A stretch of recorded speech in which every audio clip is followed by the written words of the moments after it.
Hi అందరికీ నమస్కారం. విజయ్ తమిళనాట విజయ దుందుభి మోగించారు. ముఖ్యమంత్రి కాబోతున్నారు. ఇది కొత్త చరిత్ర. డిఎంకే అన్నా డిఎంకే తర్వాత ఎవరు? డిఎంకే కన్నా నాయకత్వం ఉంది కానీ అన్నా డిఎంకే నాయకత్వం లేమి తర్వాత ఎవరున్నారు అనుకున్న సందర్భంలో వచ్చేశాడు విజయ్. రిస్క్ తీసుకున్నాడు, విజయం సాధించాడు, సీఎం కాబోతున్నాడు. రాబోయే 30 ఏళ్ల పాటు విజయ్ లేని రాజకీయాలను ఊహించలేము అంటే అతిశయోక్తి కాదు. ఇక్కడ వరకు అంతా బాగానే ఉంది. కానీ నిన్న మొన్నటి వరకు పవన్ కళ్యాణ్ని విజయ్ ఫాలో అవుతున్నాడు, అనుకరిస్తున్నాడు, అనుసరిస్తున్నారు అన్న వాళ్ళే ఇవాళ పవన్ విజయ్ని చూసి నేర్చుకో అని అంటున్నారు. అది కేవలం ఒక వైసీపీ వాళ్ళు లేకపోతే ఇంకొకళ్ళు అంటే పర్వాలేదు. మేధావి వర్గం నుంచి కూడా ఇలాంటి సూచనలు లేకపోతే ఇలాంటి మాటలు వస్తూ ఉన్నాయి. ఒక రకంగా ప్రెషర్ బిల్డప్ అవుతూ ఉంది. సో మనం మాట్లాడుకుందాం, నిజంగా పవన్ విజయం చూసి నేర్చుకోవాలా? ఒకప్పుడు పవన్ని చూసి అంటే కేవలం ఆంధ్రప్రదేశ్లోనే కాదు తమిళనాట కూడా ఎన్నికలకు ముందు పవన్ కళ్యాణ్ ఏం చేస్తే విజయ్ అది చేస్తున్నాడు. పవన్ కళ్యాణ్ చర్చికి వెళ్ళాడు, విజయ్ చర్చికి వెళ్ళాడు. పవన్ కళ్యాణ్ సైకిల్ దొక్కాడు, విజయ్ సైకిల్ దొక్కాడు. పవన్ కళ్యాణ్ చిన్నపిల్లాడిని ఎత్తుకున్నాడు, ఈయన ఎత్తుకున్నాడు. పవన్ కళ్యాణ్ వెహికల్ మీద ఎక్కాడు, ఈయన వెహికల్ మీద ఎక్కాడు. ఇట్లా రకరకాలుగా పవన్ కళ్యాణ్ గతంలో చేసిన సినిమాలన్నీ విజయ్ కూడా రీమేక్ చేసేవాడు. ఇట్లా మాట్లాడి ఎద్దేవా చేశారు అక్కడ విజయ్ని. సో పవన్ కళ్యాణ్ ఏం చేస్తే అదే చేస్తాడు ఈయన అని. అలాంటిది ఇవాళ పవన్ కళ్యాణ్ విజయ్ని చూసి నేర్చుకో అనే స్థితికి ఎందుకు వచ్చింది? ఎక్కడ తారుమారైంది పరిస్థితి? ఏం జరిగింది? ఏం నిజంగా విజయం చూసి ఏం నేర్చుకోవాలి మనం మాట్లాడుకుందాం. ఇవాళ విజయం సాధించిన విజయం పవన్ కళ్యాణ్ ఎందుకు సాధించలేకపోయాడు? రిస్క్ ఎందుకు తీసుకోలేదు పవన్ కళ్యాణ్ అని చెప్పి చాలామంది అడుగుతున్నారు. ముఖ్యంగా తెలుగుదేశం పార్టీ అధినేత చంద్రబాబు నాయుడు గారు జైల్లో ఉన్నప్పుడు బీజేపీ మాట విని బీజేపీ పవన్ కళ్యాణ్ కలిసి ఎన్నికల్లోకి వెళ్ళి ఉంటే ప్రభుత్వం మీద తీవ్ర వ్యతిరేకత ఉన్న దశలో నిజంగా ఆ రోజు కనుక ఒంటరి ప్రయాణం చేసుంటే బీజేపీ సహకారంతో డెఫినెట్గా పవన్ కళ్యాణ్ గారు సీఎం అయ్యేవారు, చరిత్ర రాయగలిగి ఉండేవారని చెప్పేసి ఇవాళ మాట్లాడుతున్నారు. ఎస్, కరెక్టే. ఒక్కసారి మనం మాట్లాడుకుందాం. సో ఏంటి వ్యత్యాసం? ఇక్కడ మనకి జనసేన పార్టీ పవన్ కళ్యాణ్ లీడ్ చేస్తున్నారు, అక్కడ టీవీకేను విజయ్ లీడ్ చేస్తున్నారు. ప్రధానంగా మనము మాట్లాడుకోవాల్సిన అంశాలు ఒక 5-6 ఉన్నాయి, అవి మాట్లాడుకుందాం. ఆరాధన, వ్యక్తి ఆరాధన ఇక్కడ చాలా ఎక్కువ. తమిళనాట వ్యక్తి ఆరాధన చాలా ఎక్కువ. తెలుగులో లేదు అని నేను చెప్పను, కానీ తెలుగులో వ్యక్తి ఆరాధన ఉన్నప్పటికీ రాజకీయాలు వేరు, సినిమాలు వేరు అని అనుకునేంతటి ఒక విజ్ఞత లేకపోతే అంత మెచ్యూర్డ్ పాలిటిక్స్ తెలుగునాట నడుస్తూ ఉంటాయి. మీరు చూడండి, చాలామంది వచ్చారు. ఎన్టీ రామారావు తర్వాత చాలామంది రాజకీయాలకు సినిమా నటులు రాజకీయాల్లోకి వచ్చారు, మళ్ళీ వెళ్ళారు.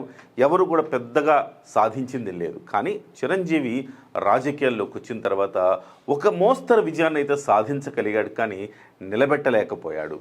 సో చుట్టూ ఉన్న సర్కమ్స్టెన్సెస్ మాట్లాడుకుందాం, అన్నీ మాట్లాడుకుందాం. సో వ్యక్తి ఆరాధన ఇక్కడ చాలా ఎక్కువ. ఇక్కడ కొంచెం యావరేజ్ అని చెప్పాలి. కేవలం సినిమా నటుడైతేనే విజయం సాధించే పరిస్థితి లేదు, కానీ ఇక్కడ సినిమా నటుడైతే చాలు విజయం. మీరు చూడండి, డిఎంకే ఎక్కడి నుంచి వచ్చింది? సినిమాల ప్రభావంతోనే డిఎంకే ఎదిగింది. ఆ తర్వాత అన్నా డిఎంకే పెట్టింది ఎవరు? ఎంజీఆర్. డిఎంకేకి కరుణానిధి, ఇక్కడ ఎంజీఆర్. ఇద్దరు సినిమా వాళ్లే. సో సినిమాలో ఉండే సినిమా నటులకు ఉండే క్రేజే వేరు, గుళ్ళు కట్టేస్తారు అక్కడ. సో అంతటి ఆరాధనాభావం ఉంది. సో ఫ్యాన్ ఫాలోయింగ్ పవన్ కళ్యాణ్కి కాస్త విజయ్ కంటే ఒక మోస్తరు ఒకంత కొంచెం ఎక్కువే ఉండొచ్చు, కానీ ఆరాధనాభావం, మేము పవన్ కళ్యాణ్ ఫ్యాను కానీ ఓటు వైసీపీకి వేస్తా, ఈ బోర్డులన్నీ చూశారు, మీకు గుర్తుందా? కానీ విజయ్కి అక్కడ తమిళనాట అట్లా కాదు. విజయ్ ఏం చెప్తే అది గుడ్డిగా ఫాలో అయిపోతారు, విజయ్ కోసం ప్రాణాలు అర్పించేస్తారు. అంతటి ఆరాధనాభావం ఉంది అక్కడ. అందుకే అక్కడ విజయ్కి ఈ విజయం లభించింది. రెండో అంశం స్పేస్. రాజకీయాల్లో చాలా ముఖ్యం స్పేస్. 2009లో స్పేస్ ఉందా? లేదు. తెలుగుదేశం పార్టీ అలాగే వైసీపీ రెండు చాలా బలంగా ఉన్నాయి. 2009లో చిరంజీవి గారు ఎంటర్ అయ్యేటప్పటికి 2 బలమైన సామాజిక వర్గాలు, ఒకటి రెడ్డి సామాజిక వర్గం డామినేషన్ అయితే ఒకటి కమ్మ సామాజిక వర్గం డామినేషన్. ఇంత బలమైన సామాజిక వర్గాల మధ్యలో రెండు బలంగా, నాయకత్వాలు బలంగా, ఇక్కడ మీరు అర్థం చేసుకోవాల్సింది నాయకత్వాలు ఎంత బలంగా ఉన్నాయో చూడండి. రాజశేఖర్ రెడ్డి సింగిల్ హ్యాండ్ తోటి కాంగ్రెస్ పార్టీని ముందుకు తీసుకెళ్లే పరిస్థితిలో ఉన్నారు. అంత బలవంతుడిగా ఉన్నారు ఆయన. ఈవెన్ సోనియా గాంధీ కాదన్నా కానీ సొంతంగా పార్టీ పెట్టి ముందుకు తీసుకెళ్లగలిగిన శక్తి సామర్థ్యాలు 2009లో రాజశేఖర్ రెడ్డి గారికి ఉన్నాయి. అదే సమయంలో చంద్రబాబు నాయుడు గారు అప్పటికే ఎస్టాబ్లిష్డ్ సీఎం, దేశం మొత్తం కూడా కొనియాడిన సీఎం ఆయన. అలాంటి వ్యక్తి ఇంకా తెలుగుదేశం పార్టీ సారథ్యాన్ని వహిస్తూ ఉన్నాడు. ఇలాంటి బలమైన వ్యక్తులు ఉన్న నేపథ్యంలో స్పేస్ లేదు. రాంగ్ ఎంట్రీ చిరంజీవి గారిది. ఆ రాంగ్ ఎంట్రీలో చిరంజీవి గారు దెబ్బతిన్నారు. మరి ఎన్టీఆర్ ఉన్నప్పుడు స్పేస్ బ్రహ్మాండంగా ఉంది. ఇవాళ విజయ్కి ఎలాంటి స్పేస్ ఉందో ఆ రోజు ఎన్టీఆర్కి అలాంటి స్పేస్ ఉంది. ఆ రోజు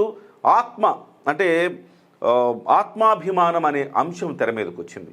ఢిల్లీ మనల్ని పాలించడం ఏంటి, ఢిల్లీ మనల్ని ఏం చెప్తే అది చేయడం ఏంటి మనం అనే ఒక భావన ఉంది. మన సీఎంలను ఢిల్లీ నుంచి వచ్చేవాళ్ళు కంట్రోల్ చేయటం ఏంటి, అసలు మనకంటూ మనకు అస్తిత్వం లేదా, మన ఆత్మాభిమానం ఏంటి అనే ఒక నినాదంతో రామారావు గారు ముందుకొచ్చారు. ఆ రోజు ఒకటే పార్టీ కాంగ్రెస్ పార్టీ, దానికి ప్రత్యామ్నాయంగా వేరే నాయకత్వం కానీ వేరే పార్టీలు కానీ బలంగా లేవు. అలాంటప్పుడు ఎన్టీఆర్ ఆ రోజు పార్టీ పెట్టారు, వెంటనే విజయం సాధించారు. స్పేస్ ఉంది. ఆ రోజు 2009లో స్పేస్ లేదు, 2014లో కూడా స్పేస్ లేదు. వాస్తవానికి 2014లో ఒకవేళ గనక జగన్మోహన్ రెడ్డి లేకపోయి ఉంటే 2014లో ఆ రోజు మన పవన్ కళ్యాణ్ గారు వెంటనే పార్టీ పెట్టి పోటీ చేసేవారేమో. కానీ అప్పటికీ జగన్మోహన్ రెడ్డి గారు ఎస్టాబ్లిష్ అయిపోయాడు. అప్పటికి ఆయన ఎంపీగా పనిచేశారు. ఆ తర్వాత వాళ్ళ నాన్నగారు చనిపోయిన తర్వాత రాజశేఖర్ రెడ్డి వర్గం మొత్తం కూడా కాంగ్రెస్ పార్టీ యాజ్ ఇట్ ఈస్గా ఈయన దగ్గరకు వచ్చేసింది. కాబట్టి ఒక బలమైన పార్టీగా, బలమైన నేతగా జగన్మోహన్ రెడ్డికి ఎస్టాబ్లిష్ అయిపోయారు. సో అలాగే చంద్రబాబు నాయుడు గారు ఉన్నారు. సో స్పేస్ లేదు. ఈవెన్ 2019లో కూడా స్పేస్ లేదు. నేను చెప్తున్నా 2024లో కూడా స్పేస్ లేదు. స్పేస్ క్రియేట్ చేసుకునే ప్రయత్నం చిన్నగా పవన్ కళ్యాణ్ గారు చేస్తున్నారు. సో స్పేస్ లేదు. మరి విజయ్కి స్పేసు చాలా ఉంది. ఎలా ఉంది? జయలలిత చనిపోయిన తర్వాత అన్నాడీఎంకేకి నాయకత్వం లేమి స్పష్టంగా కనపడింది. జయలలిత తర్వాత ఎవరు అన్నాడీఎంకే లీడ్ చేసిందంటే ఎవరూ కనపడలా. ఒక పన్నీర్ సెల్వం ఉంటే పన్నీర్ సెల్వం నేరుగా డిఎంకేలోకి వెళ్ళిపోయిన పరిస్థితి. పళనిస్వామి లీడ్ చేస్తున్నారు. కానీ ఒక బలమైన నాయకత్వం లేకపోతే పార్టీ ఎలాగుంటుందో మనం అన్నాడీఎంకేని చూడొచ్చు. At the same time Stalin ఉన్నారు, కానీ స్టాలిన్ ముసలాయన అయిపోయారు. స్టాలిన్ తర్వాత వచ్చి ఉదయనిధి స్టాలిన్కి అంత సత్తా లేదు, అంత చరిష్మా లేదు. సో కాబట్టి ఇక్కడ బలమైన నాయకుడు అవసరమైంది. అందుకే అంతటి బలమైన నాయకత్వం అవసరం కాబట్టి విజయ్ని ఎంచుకున్నారు. స్పేస్ చాలా ఉంది. ఎస్పెషల్లీ ఢిల్లీని ఢీకొట్టగలిగిన ధీరోదాత్తమైన ఒక నాయకుడు కావాలని తమిళనాడు ప్రజలు అనుకున్నారు. వెంటనే స్పేస్ ఇచ్చారు. ఇకపోతే లోకల్ పాలిటిక్స్. ఇక్కడ లోకల్ పాలిటిక్స్ ఎట్లా ఉంటాయంటే తమిళనాట జాతీయ పార్టీలకు చోటు లేదు. కానీ మన తెలుగునాట అట్ట కాదు, జాతీయ పార్టీలు ఉన్నాయి. మీరు చూడండి, ఇప్పటికీ తెలంగాణలో జాతీయ పార్టీలు చాలా బలంగా ఉంటాయి.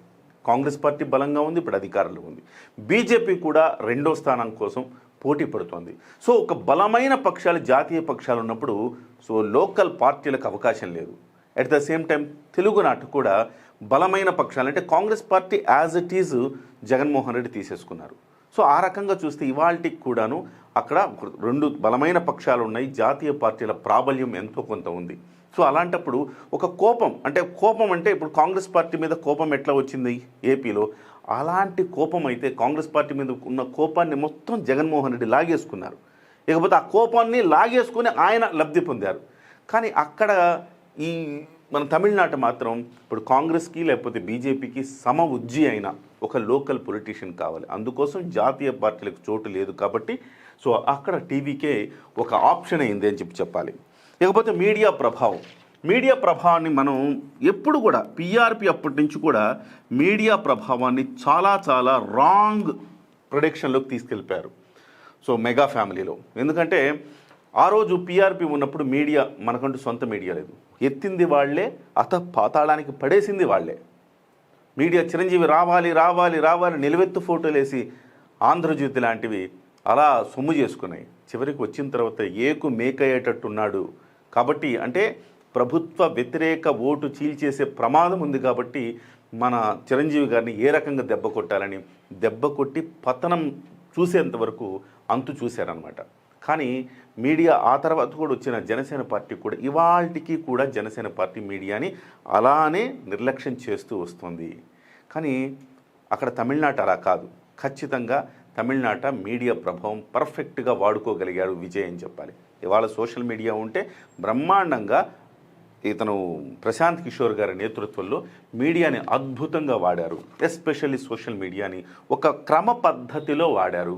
సో ఇవాళకి జనసేన పార్టీకి ఆ రోజు పీఆర్పీకి మీడియా విలువ తెలియలేదు, ఇవాళకి జనసేన పార్టీకి మీడియా విలువ తెలియటం లేదు అంటే అతిశయోక్తి కాదు. సో మీడియాని వాడుకోవటంలో ఇక్కడ ఫెయిల్, ఇక్కడ సక్సెస్. దీనికి సంబంధించి తమిళనాడు విజయ్ ఏం చేశాడు, మీడియాను సోషల్ మీడియాని ఎలా వాడారు ఇంకొక వీడియోలో మీకు ప్రజెంట్ చేసే ప్రయత్నం చేస్తాం. ఇక ప్రధానమైన పాయింట్, జర్నీ నెగిటివ్గా ప్రారంభమైంది. జర్నీ, పార్టీల జర్నీ చూద్దాం. నెగిటివ్ అంటే మైనస్లో ప్రారంభమైంది జర్నీ. ఇక్కడ అంత పాజిటివ్.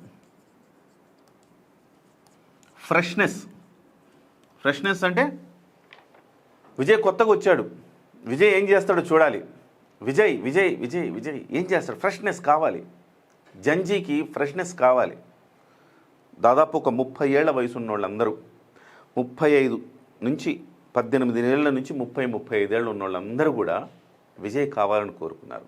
రీజన్ ఏంటంటే డిఎంకేని చూశారు, అన్నా డిఎంకేని చూశారు, చూసి అలసిపోయారు. కొత్త వాళ్ళు ఎవరైనా రావాలనుకున్నారు. ఆ ఫ్రెష్నెస్ ఇచ్చాడు విజయ్. ఇక్కడ ఆల్రెడీ పీఆర్పీ వల్ల జరిగిన గాయాలు నమ్మకాన్ని కోల్పోయేలా చేశాయి. మళ్ళీ పవన్ కళ్యాణ్ వచ్చారు, పార్టీ పెట్టారు, విలీనం చేస్తారు, మళ్ళీ ఎవరికొకళ్ళకి తాకట్టు పెట్టేస్తారు. ఇలాంటి మాటలు విని విని విని చివరికి పవన్ కళ్యాణ్ గారు చెప్పాల్సి వచ్చింది, 25 ఏళ్ల పాటు పార్టీని ఉంచుతా, 25 ఏళ్ళు నాతో నడవాలనుకున్న వాళ్ళే నాతో రండి. ఇలాంటి ఒక ప్రతికూల పరిస్థితుల్లో పవన్ కళ్యాణ్ గారు పార్టీని తీసుకొచ్చారు. సో ఇది చాలా చాలా పెద్ద బిగ్గెస్ట్ పాయింట్ అని చెప్పాలి.